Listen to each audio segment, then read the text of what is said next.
Welcome to this chapter by chapter reading of the Montessori Method by Dr. Maria Montessori. When I was starting my Montessori school, I turned directly to Dr. Montessori's original writings, partly out of conviction and partly because they were available in the public domain and free. What I didn't realize at the time was I was reading the original English translation commissioned while Dr. Montessori was still alive, translated in 1912 by Anne E. George. Later, I discovered that many of us have encountered Montessori through later translations, especially the 1967 version, which helped spread the method widely in the US, and for which I'm personally grateful. But returning to the original text, I found something more: Dr. Montessori's full voice, her depth, her vision, and her spiritual and philosophical foundations. In this podcast, I'm reading the original translation chapter by chapter, adding reflections to help connect her words to today's classrooms and families. This is an experiment, an adventure, and a shared journey of learning. Let's begin.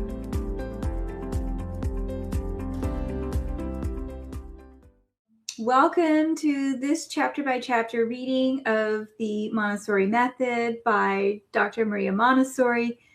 When I was starting my Montessori school, I turned directly to Dr. Montessori's original writings, partly out of conviction and partly because they were available in the public domain and free. What I didn't realize at the time was that I was reading the original English translation commissioned while Dr. Montessori was alive, translated in 1912 by Anne E. Green.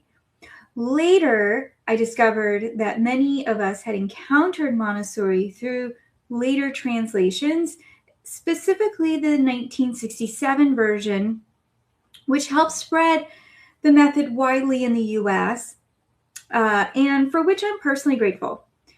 But returning to the original text, I found something more: Dr. Montessori's full voice, her depth, her vision, and her spiritual and philosophical foundations. In this podcast, I am reading the original translation chapter by chapter, adding reflections to help connect her words to today's classrooms and families. This is an experiment, an adventure, and shared journey of learning. So let's begin. Today, we are going to be reading through chapter 4. This is pedagogical methods used in the children's classroom. Before I start, I do want to invite you to listen not just for Montessori's techniques, but for how Dr. Montessori sees the child intellectually, morally, and spiritually. This chapter was written in a very different time, but many of the questions she raises still feel surprisingly modern. Very true. And this is no different. Let me grab my notes here. So in this particular chapter, she talks a lot about freedom of movement. And what I thought was really wonderful was her discussion on the movement between classroom and garden. And she saw the garden as an outdoor classroom. And so it wasn't necessarily just to take a break from the work, but to actually continue the work outside as you would do inside.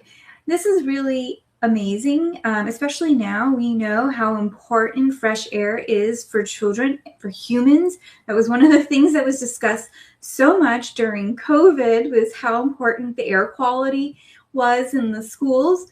And children also need a lot of autonomy. I think when children have autonomy, you see, especially at this age group, you see a lot less breakdowns or temper tantrums, right? They need to have autonomy over their own life, which is something that when you're looking at children of this age, there's not a lot of points in their life where they do get a lot of that autonomy. So giving it to them when it can be given is wonderful. She also talks a lot in this chapter about furniture design. And I know that we in Montessori schools see this all the time, but this is really pretty new at the time that she wrote this. And she discussed lightweight tables so that two children can lift them up and move them. She talks about wood chairs that are at the height for the children. She talks about long tables for 2 to 3 children, as well as little tables or smaller tables for one child.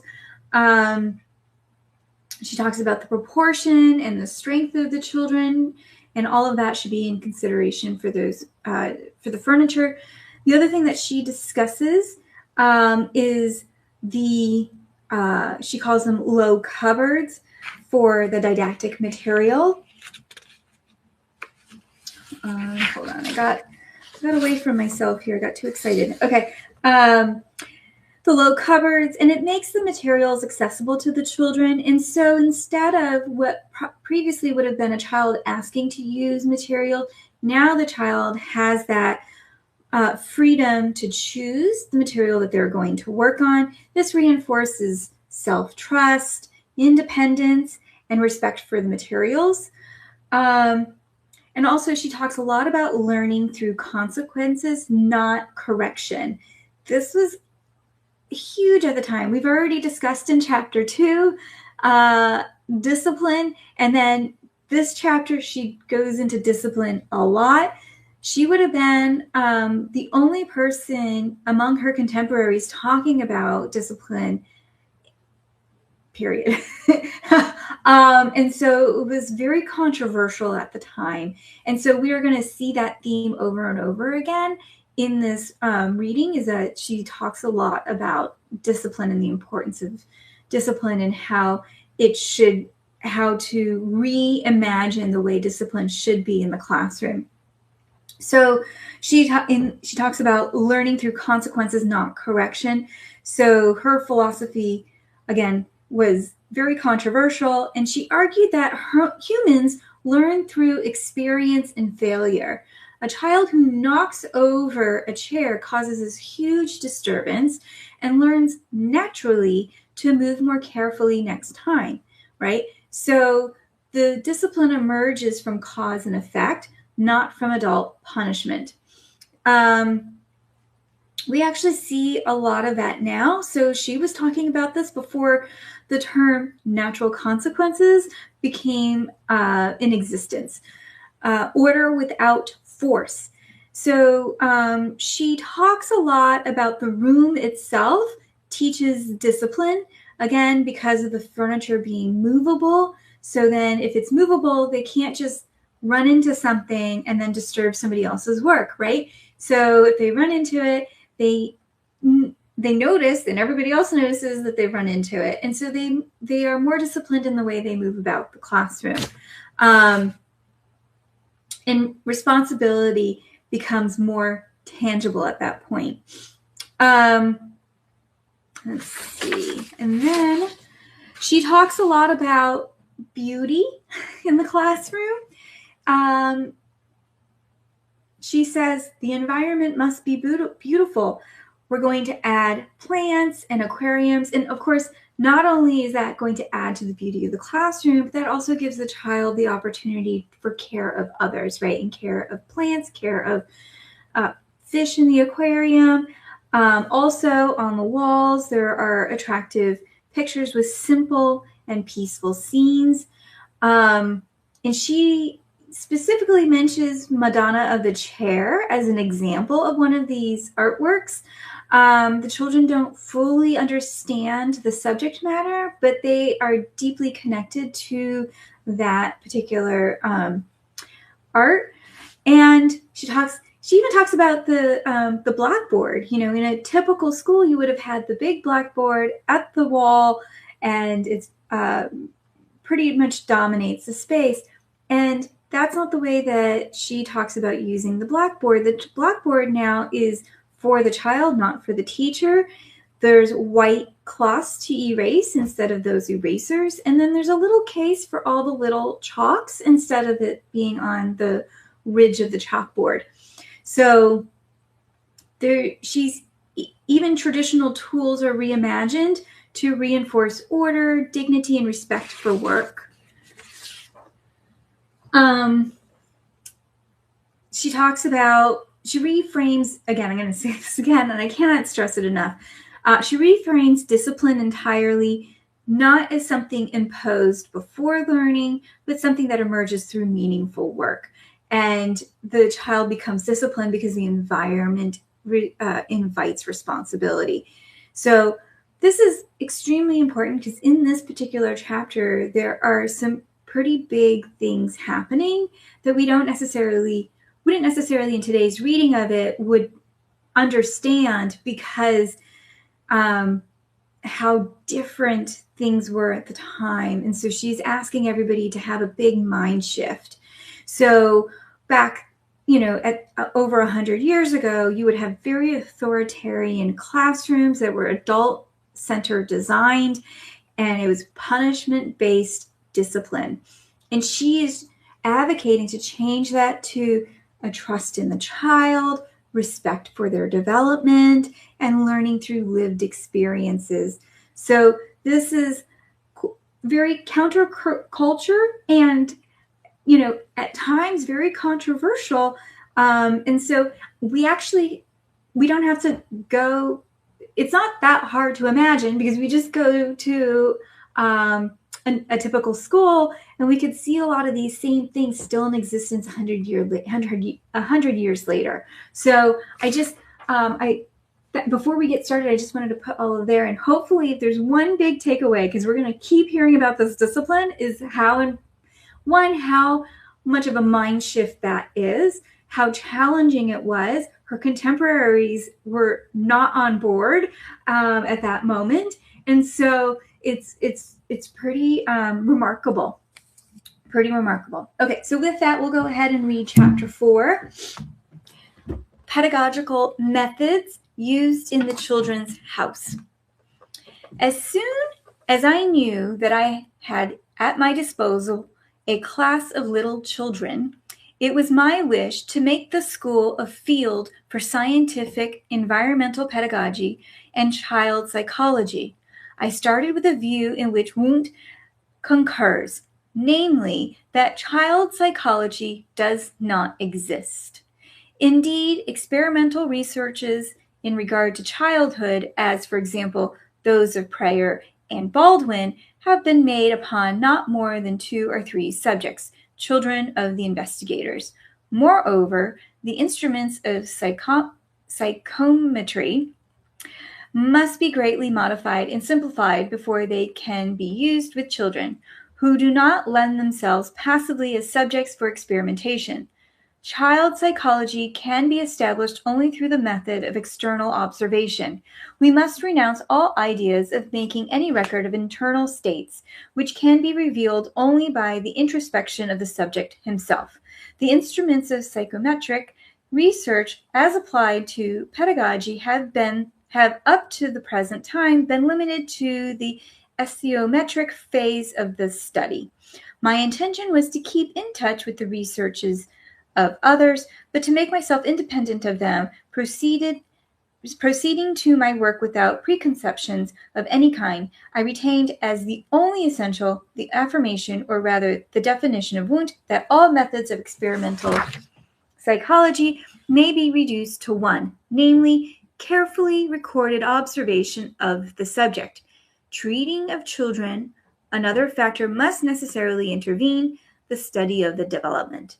Here, too, I retained the same general criterion, but without clinging to any dogma about the activity of the child according to age. Anthropological consideration. In regard to physical development, my first thought was given to the regulation of anthropometric observations and to the selection of the most important observations to be made. I designed an anthropometer provided with metric scale varying between 0.5 meter and 1.5 meters. A small stool, 30 centimeters high, could be placed upon the floor with an anthropometer for measurements taken in a sitting position. I now advise making the anthropometer with a platform on either side of a pole bearing the scale, so that on one side the total stature can be measured and on the other the height of the body when seated. In the second case, the 0 is indicated at 30 centimeters. That is, it corresponds to the seat of the stool, which is fixed. The indicators on the vertical posts are independent one of the other, and this makes it possible to measure 2 children at the same time. In this way, the inconvenience and waste of time caused by having to move the seat about is obviated, and also the trouble of having to calculate the difference in the metric scale. Having thus facilitated the technique of the researches, I decided to take the measurements of the children's statures seated and standing every month, and in order to have these regulated as exactly as possible to the relation to development, and also to give greater regularity to the research work of the teacher, I made a rule that the measurements should be taken on the day on which the child completed each month of his age. For this purpose, I designed a register arranged on the following plan. I'll show you the plan. Let's see, that's what it looks like. Okay. The spaces opposite each other are used to register the name of the child born on that day of the month. Thus, the teacher knows which scholars she must measure on the days which are marked on the calendar, and she fills in the measurements to correspond with the month in which he was born. In this way, most exact registration can be arrived at without having the teacher feel that she is overburdened or fatigued. With regard to the weight of the child, I have arranged that it shall be taken every week on a pair of scales which I have placed in the dressing room where the children are given their bath, according to the day on which the child is born, Monday, Tuesday, Wednesday, etc. We have him weighed when he is ready to take a bath. Thus, the children's bath, no small matter when we consider,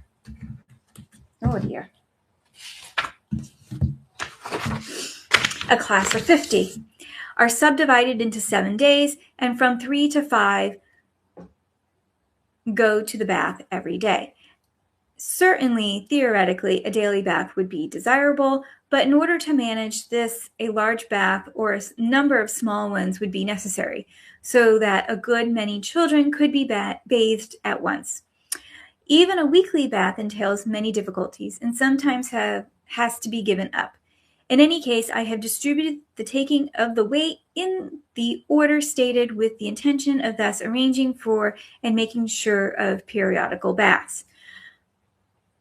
The form here given shows the register which we use in recording the weight of the children. Every page of the register corresponds to a month. It seems to me that the anthropological measurements are taken in recording of which I have just described, should be the only ones with which the schoolmistress need occupy herself, and therefore the only ones which should be taken actually within the school. It is my plan that other measurements should be taken by a physician who either is or is preparing to be a specialist in infant anthropology. In the meantime, I take these special measurements myself.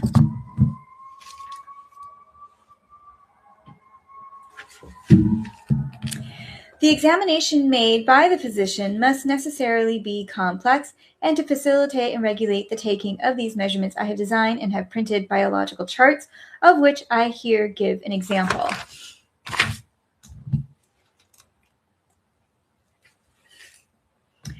As will be seen, these charts are very simple. I made them so because I wished the doctor and the schoolmistress to be able to use them freely and independently. By this method, the anthropometrical records are arranged in an orderly way, while the simplicity of the mechanism and the clearness of the charts guarantee the making of such observations as I have considered fundamental. Referring to the physician's biographical chart, I advise that once a year the following measurements be taken: circumference of the head, the 2 greater diameters of the head, the circumference of the chest, and the cephalic, ponderal, and stature indices. Further information concerning the selection of these measurements may be found in my treatise, Anthropologia Pedagogica. The physician is asked to take these measurements during the week, or at least within the month, in which the child completes a year of his age, and, it is possible, on the birthday itself. In this way, the task of the physician will also be made easier because of its regularity. We have at the most 50 children in each of our schools, and the birthdays of these scattered over the 365 days of the year make it possible for the physician to take his measurements from time to time so that the burden of his work is not heavy. It is the duty of the teacher to inform the doctor of the birthdays of the children. The taking of these anthropometrical measurements has also an educational side to it for the pupils when they leave the children's house. Know how to answer with clearness and certainty the following questions. On what day of the week were you born? On what day of the month? When does your birthday come? And with all of this, they will have acquired habits of order, and above all, they will have formed the habit of observing themselves.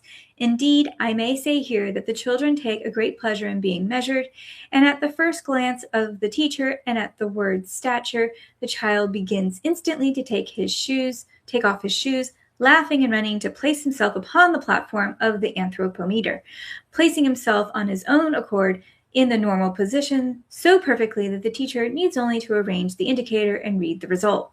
Aside from the measurements which the physician takes with the ordinary instruments, calipers, and metal yard measure, he makes observations upon the children's coloring, condition of their muscles, state of their lymphatic glands, the condition of the blood, etc. He notices any malformations, describes any pathological conditions with care, any tendency to rickets, infant paralysis, defective sight, etc. This objective study of the child will guide the doctor when he finds it advisable to talk with the parents concerning its condition. Following this, when the doctor has found it desirable, he makes a thorough sanitary inspection of the home of the child, prescribing necessary treatment, and eventually doing away with such troubles as eczema, inflammation of the ear, feverish conditions, intestinal disturbances, etc. This careful following of the case in hand is greatly assisted by the existence of the dispensary within the house, which makes feasible direct treatment and continual observation. I have found that the usual question asked patients who present themselves at the clinic are not adapted for use in our schools, as the members of the families living in these tenements are for the greater part perfectly normal. I therefore encourage the directress of the school to gather from her conversations with the mothers information of a more practical sort. She informs herself as to the education of the parents, their habits, their wage earned, the money spent for household purposes, etc. And from all of this, she outlines a history of each family, much on the order of those used by Laplace. This method is, of course, practical only where the directress lives among the families of her scholars. In every case, however, the physician's advice to the mothers concerning the hygienic care of each particular child, as well as his directions concerning hygiene in general, will prove most helpful. The directress should act as the go-between in these matters, since she is in the confidence of mothers and since from her such advice comes naturally.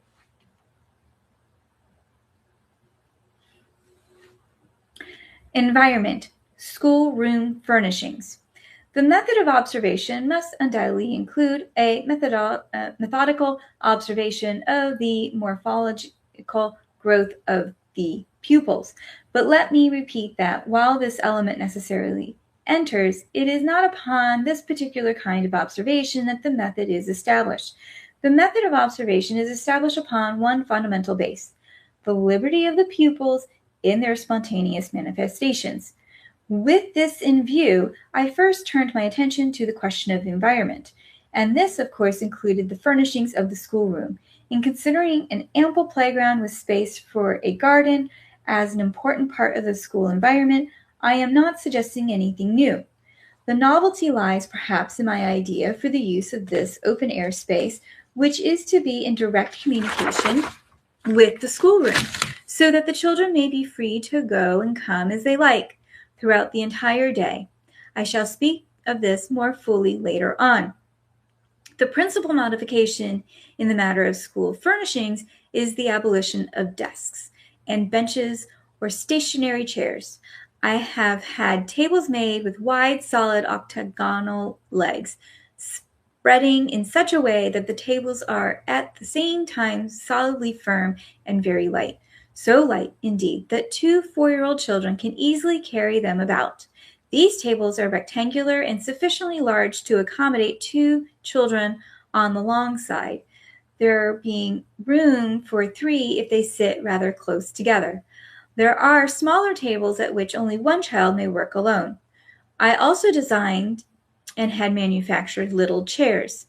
My first plan for these was to have them cane-seated, but experience has shown the wear on these to be so great that I now have chairs made entirely of wood. These are very light and an attractive shape. In addition to these, I have in each schoolroom a number of comfortable little armchairs, some of wood and some of wicker. Another piece of our school furniture consists of a little washstand, so low that it can be used by even a 3-year-old child. This is painted with a white waterproof enamel, and besides the broad upper and lower shelves, which hold the little white enameled basins and pitchers, there are small side shelves for the soap dishes, nail brushes, towels, etc. There are also receptacles into which the basins may be emptied. Whenever possible, a small cupboard provides each child with a space where he may keep his own soap, nail brush, toothbrush, etc. In each of our schoolrooms, we have provided a series of long, low cupboards, especially designed for the reception of the didactic materials. The doors of these cupboards open easily, and the care of the materials are confided to the children. The tops of these cases furnish room for potted plants, small aquariums, or for the various toys with which the children are allowed to play freely. We have ample blackboard space, and these boards are so hung as to be easily used by the smallest child. Each blackboard is provided with a small case in which they are kept, the chalk, and the white cloths which we use instead of the ordinary erasers. Above the blackboard are hung attractive pictures chosen carefully representing simple scenes in which children would naturally be interested. Among the pictures in our children's house in Rome, we have hung a copy of Raphael's Madonna della Seggiola. And this picture we have chosen is the emblem of the children's house. For indeed, these children's houses represent not only social progress, but universal human progress, and are closely related to the elevation of the idea of motherhood, to the progress of women, and to the protection of her offspring. In this beautiful conception, Raphael has not only shown us the Madonna as a divine mother holding in her arms the babe who is greater than she, but by the side of this symbol of all motherhood, he has placed a figure of St. John who represents humanity. So in Raphael's picture, we see humanity rendering homage to maternity. Maternity, the sublime fact, to the definite triumph of humanity. In addition to this beautiful symbolism, the picture has a value as being one of the greatest works of art, and Italy's greatest artist. And if the day shall come when the Children's House shall be established throughout the world, it is our wish that this picture of Raphael's shall have its place in each of the schools, speaking eloquently of the country in which they originated.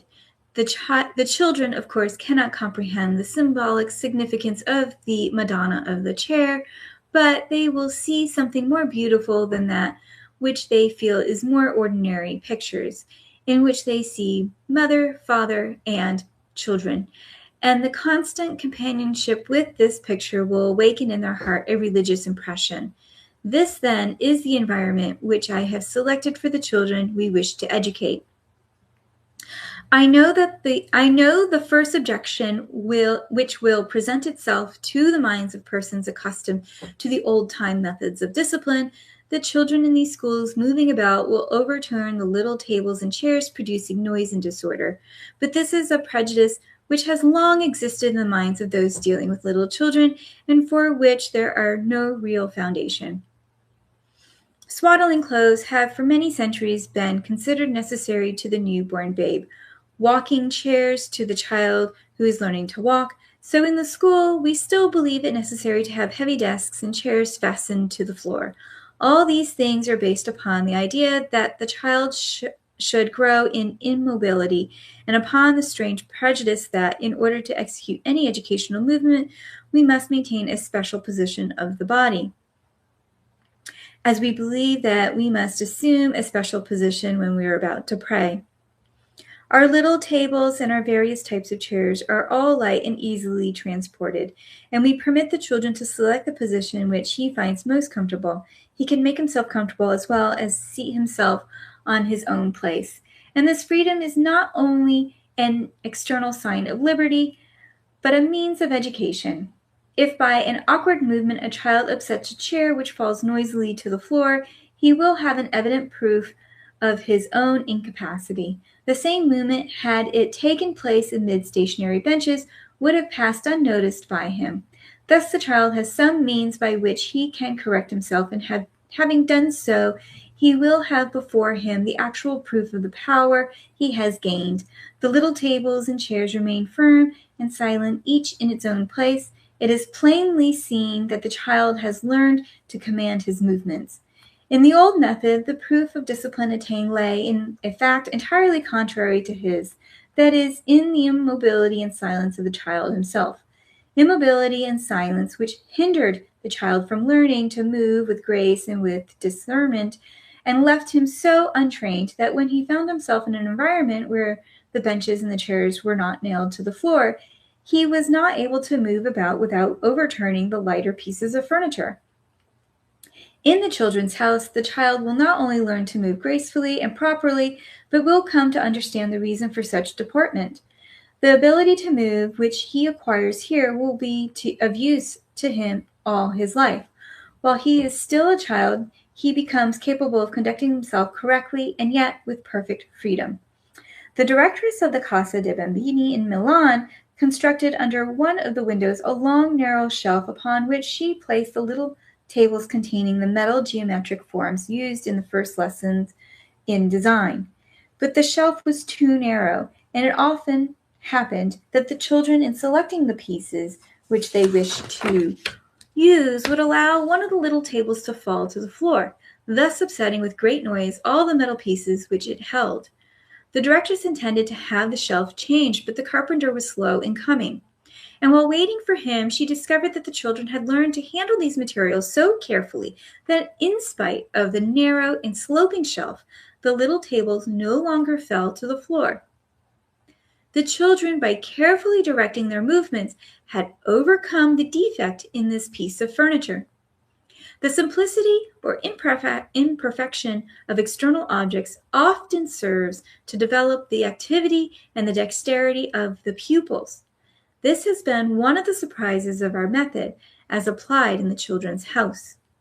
It all seems very logical, and now that it has been actually tried and put into words, it will no doubt seem to everyone as simple as the egg of Christopher Columbus.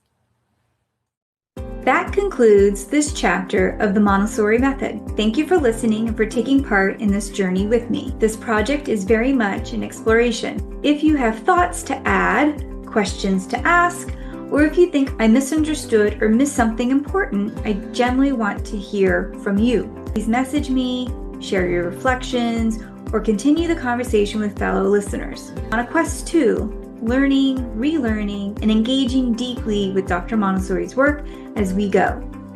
Join me next time as we continue chapter by chapter.